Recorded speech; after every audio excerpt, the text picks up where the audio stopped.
Now, look, I'm no analyst, although I spend a lot of time with one. And I am certainly not trying to judge Tucker Carlson in any way. I know many of you will say, well, you should. Well, that's your thing. It's not my thing.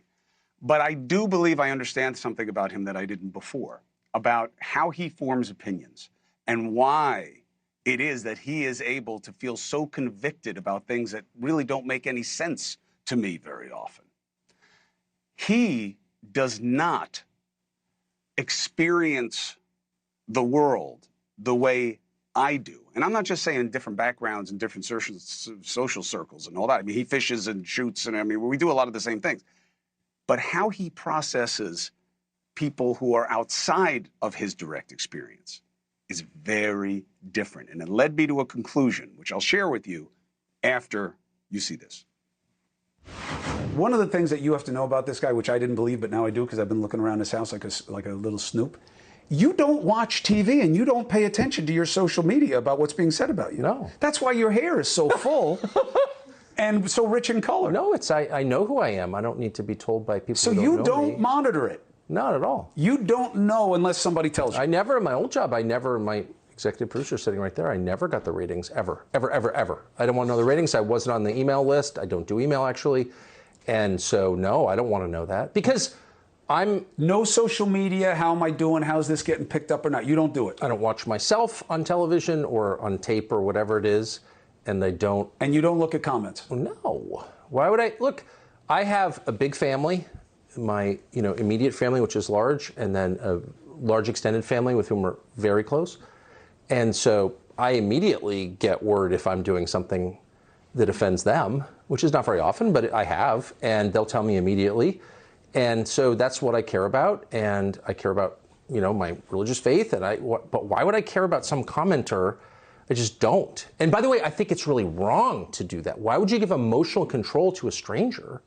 Like, don't do that. Because we are, well, look, you've gone on your own now, so it's different.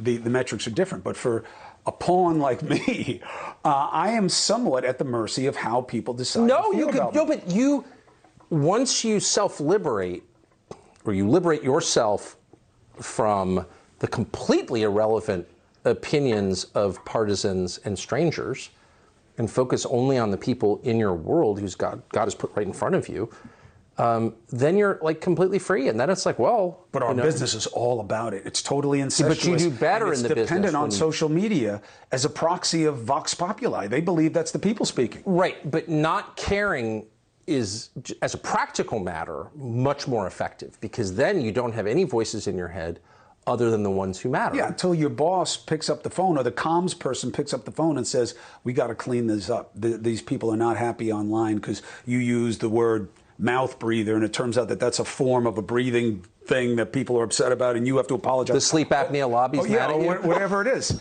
And, you're like, oh, okay. And you look online, and it's only 400 people who said this randomized thing, but it now matters. The media has made it matter. Now the Washington Post calls. So I would always says people say to them, upset. like, if you think you can host a TV show, why don't you? Okay? But actually you're working in the PR shop at some like depressing company. Like, you don't know anything. And if you think you're better at my job than I am, why don't you do it? But they can't. And so their whole justification for their sad jobs, at which they're not very good, is to make you feel insecure. And I'm not interested in playing along. I get it. I get the turning yourself off to criticism, although I think that's harder to do. Wait, no, not criticism. If my wife looks at me cross-eyed, she'd bring me to my knees. I'm saying social media criticism. Yes, irrelevant criticism. Why wouldn't you do that? Because it's actually really dangerous not to. It is. I always think this. It's giving a toddler a handgun. I'm a gun person. I shoot a lot.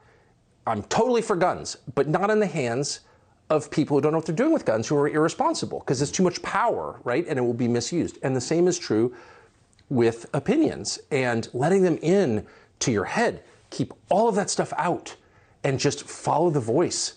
And the more quiet you are, the clearer the voice is. I was wrong about Tucker Carlson. I thought that he was a performance artist who was constantly trying to play to a base that he had identified that could make him famous and powerful. So he would say whatever he needed to say to impress them. I'm wrong. I'm wrong. Hey, thank you for watching. Please go to newsnationnow.com, newsnationnow.com, and you can find NewsNation on your television provider. And don't forget to click the red subscribe button down below. Then you will get more of NewsNation's fact-driven coverage.